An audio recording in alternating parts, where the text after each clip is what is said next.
My name is Roxanne Pennington. I live in Huntsville, Alabama. I grew up in El Dorado, Kansas, which is kind of a little Norman Rockwell town. Went all through grade school, high school, even my first 2 years of college, because my dad was actually a professor at the college. So we knew that, when we graduated from high school, we were always going to do our first 2 years there. So it was no questions asked. But my parents,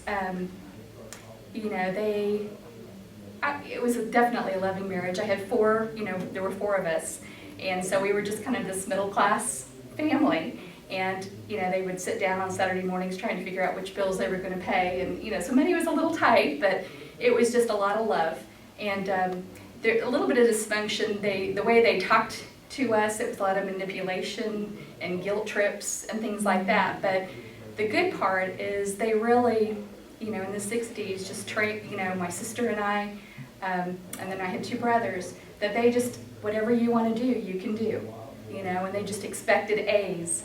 And when you brought home a B, it's Roxanne, what happened? And so it's just kind of a little pressure, you're always nervous about, tests and things like that. But it was good, and I love that they kind of gave us that gift of just belief in ourselves. And also, the thing they said that was so important is whatever man you date, watch how he treats his mother, because that's how he's going to treat you. And so those were two of the key things that, we were raised. But as far as the exchange life, my salvation, I was 5 years old. I was in the Methodist Angel Choir, and I remember just singing this song, Joy is Like the Rain. And the Lord just spoke to me, and it was just, I remember just crying and just thinking, I just love the Lord, that He is, in charge of the rain, and He can calm the waters, and it's like, I want that. So I just claimed that was my salvation when I was 5 years old. And at the time, my dad didn't go to church. He didn't agree with the Methodist or didn't like it, whatever, for whatever reason. So Mom was bringing the four kids, and she was just very sad about that. And so finally she said, well, Ron, if we go to a different church, will you go? And he's like, well, yeah, I think I could do that. So we went around and visited Roman Catholic churches, and and of course El Dorado had the Presbyterian church on the corner, the Methodist church, the Baptist, all like right on our block, literally we walk within walking distance. But we settled at the Episcopal church. And so when I was in about the fourth grade, so even though my salvation was when I was 5, when I was 9, Mom and Dad asked if, they wanted us all to be aware of what we were doing when we were baptized. They wanted it to be our choice. And we're like, yes. So we got to choose our, the parents or whatever, the guardians, for that when we were baptized. And it was just really special. I just grew up playing guitar and singing in the youth choir, and it was just really, really a sweet time. Although I would say that I hadn't really surrendered yet. It was like the Lord was always with me.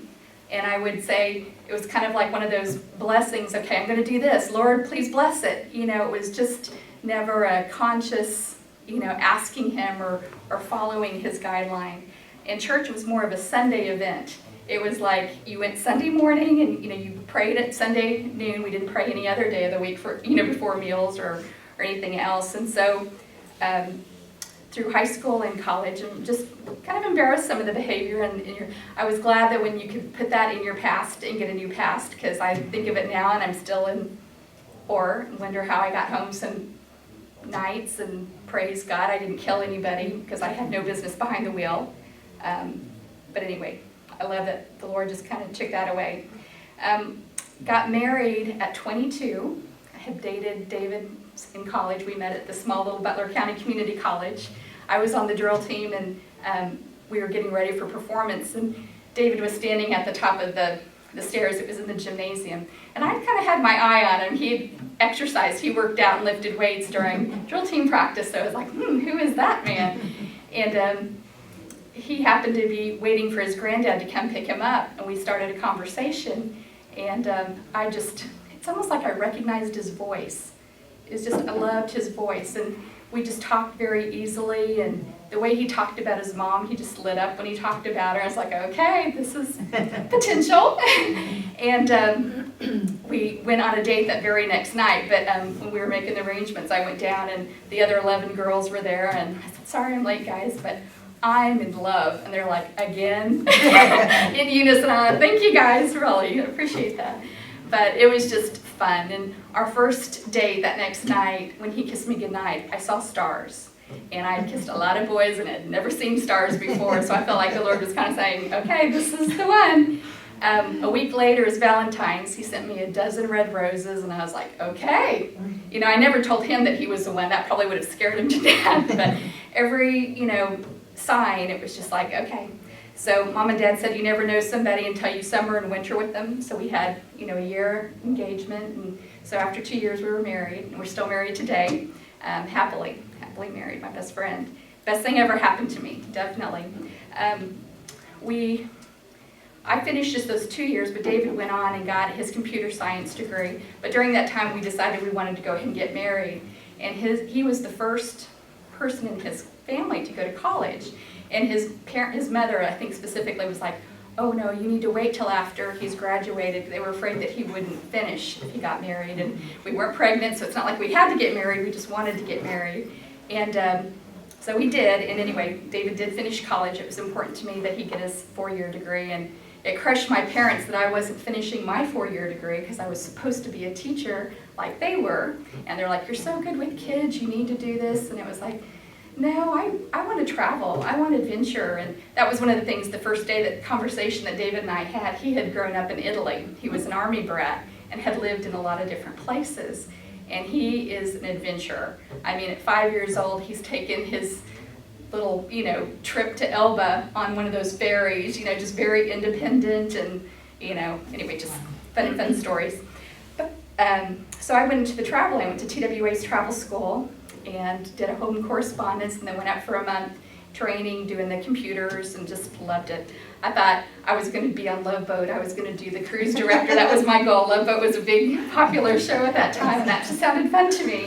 And little did I know, I really get seasick. I'm not really good. But anyway, sidebar, kind of learned about travel agents, and it's like, I like that. You could do cruises, you could do airlines, you could do, anything with that. So I became a travel agent, was hired at Sipka's travel agency in Wichita, which was wonderful. I wasn't even 20, and first thing they said was, you need to get your passport. And I'm like, okay, I can do that. And that November, they took trips every Thanksgiving, and we went to Amsterdam.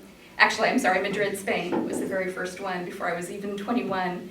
And just followed by, trips to London and Paris and Rome and Florence, and just traveled everywhere. Went on a cruise ship with another bunch of travel agents, and I won a dance contest with a guy I hadn't even met him before that, and they're just kind of like, yeah, we can do it. So just fun. Just my very first day as the leisure agent, 2 sisters came in and said they wanted to book the QE2, and I'm like, well, okay. And then little did I know what a big deal that was. They fly to London on the Concorde and get on the ship and then cruise back. Several $1,000s. And of course, all the other travel agents are like, how did you do that? I was like, well, they kind of just came in and told me, it's like, that doesn't happen. That just doesn't happen. But it was fun. I just loved it. David finished his degree, and we moved to Augusta, Georgia. He started a computer science business with his parents. His parents had Pennington Computer in Augusta, Georgia, and it was just a perfect, fit. But after doing that for about 6 months, he's like, I'm not sure about this. And I was so homesick. We had moved to Georgia, and we went back to Kansas for Christmas. And during that time, I just cried when we crossed the Butler County line. It was like, home, I'm home. But it was good seeing him, but we were ready to come back to Georgia, but we knew we wanted to move to Atlanta. That was a bigger area, a bigger city, and anyway, crushed his parents' heart because they loved having us there. But I got a job again in a travel agency, and within 6 months I was promoted to branch manager. So at 27, I was in charge of it was a pretty big branch in Atlanta, and we just took great trips. And 1 year after our wedding, we went to Rome and Italy and Paris, and just did a lot of traveling. When I'd only been there actually I was in Augusta, probably just a couple of months. I was in a near fatal car accident. I was going down a road, wasn't really familiar with the streets yet, and 2 lanes kind of merged into one. And little did I didn't know that was coming up ahead. And I looked back in my rear view and I saw the semi truck, but I thought he was farther back. Well, I don't know whether he accelerated or what, but his back or his front bumper locked onto my back bumper, and he whipped me around, and I was going backwards in the lane of traffic at noon. I mean, it was just like, and I just remembered this peace came upon me, and I'm just like, Lord, I'm in your hands. I was really okay, whatever happened. And I would say that was my surrender moment. So I was probably 25 at that point. And I was just like, Lord, you've got this. I'm in your hands. And as, we just kind of went on, not really going to church. It was one of those issues. It's choir. It's not you, it's the choir. Yeah. Sorry. Just very restless as I was going through. I just kind of was always kind of searching, just kind of had a restlessness. And even though I was, in this wonderful travel career and, working for this Osborne Travel, we were one of the largest travel agencies in Atlanta. So we had good arrangements with Delta Airlines. So we had box seats to any sporting events, basketball, football, baseball, the ballet, the symphony. It was just really a great place to be in. But again, I just kind of had that restlessness. And so I went to work at WorldSpan. And at WorldSpan, we did the airline computers. But because I was trained on PARS, and then I was working in a Delta agency, I knew both of those systems.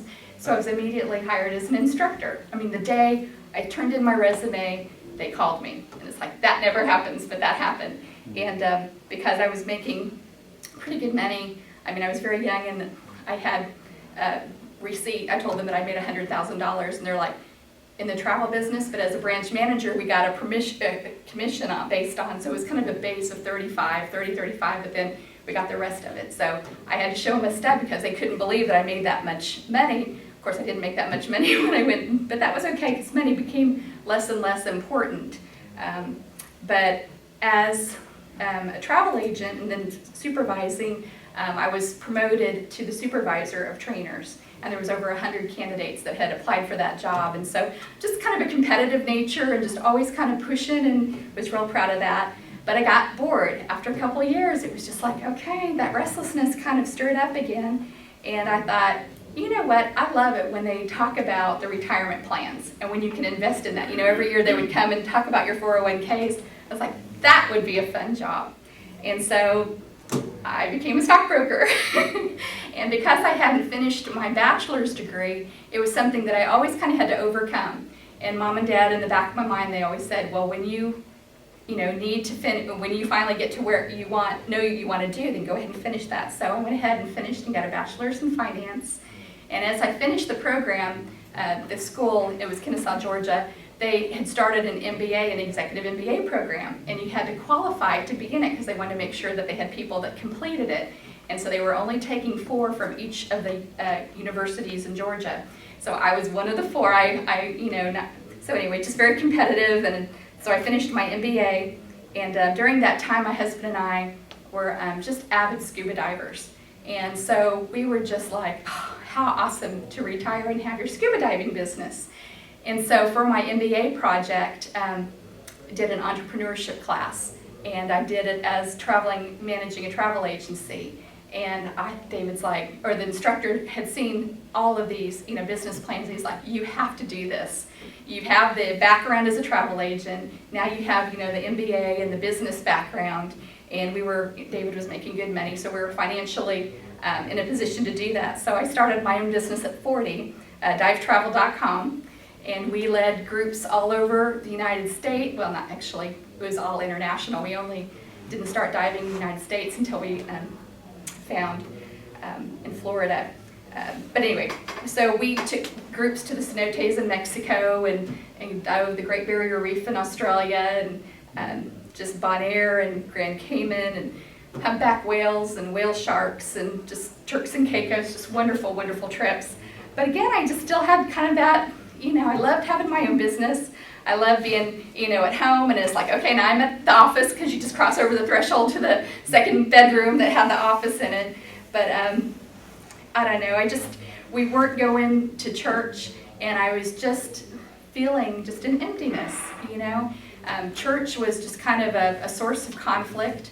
When David and I went through our marriage counseling before we were married, we sat down with the Episcopal pastor, and we hit the lights out on every single subject, how to raise kids, friends, family. The only subject that we had issue was church. And I was like, well, I can overcome this. He comes to church with me every once in a while. This is not going to be a big deal. We can take care of this. And it became a bigger and bigger deal. And as probably about that 7-year itch they talk about, it was probably more like 8 or 9 years, I was just like, Lord, is this where you would have me? Is this the marriage? And I just remember praying, I want you to tell me, if it's right or not. And I just remember, just wait. And I was like, okay. I was ready to leave. It's not that he ever was abusive. It was just more of he didn't know that he even believed Jesus. When he told me that, I was probably like Carrie with my hair spinning around going, what? And he explained how when he was baptized, a woman had come to his front door when he was, probably 10 or 12 in Georgia, and said, are you baptized? And he says, well, no. And she threw water at him and says, well, now you're baptized in the Holy Spirit. And he was like, and so he had never told me that story before. So I was like, oh my goodness, how were we even married in the Episcopal Church? We had, all this stuff. I was just kind of freaking out. And anyway, it kind of became like a roommate situation. And we just kind of grew farther and farther apart. Well, as I was going through the school, as I told you, I finished my bachelor's degree at night. And I was just it was more of a pressure cooker. I was working full time, going to school full time. And I just knew I needed the Lord. And I just remember Amy and Greg called one night and said, do you guys want to go to church with us? And I said, oh, I need to go to church. And David's like, you've got a paper due. You've got all this stuff. What are you thinking, going to church? And I said, I need to go to church or I'm probably not going to make it through this week.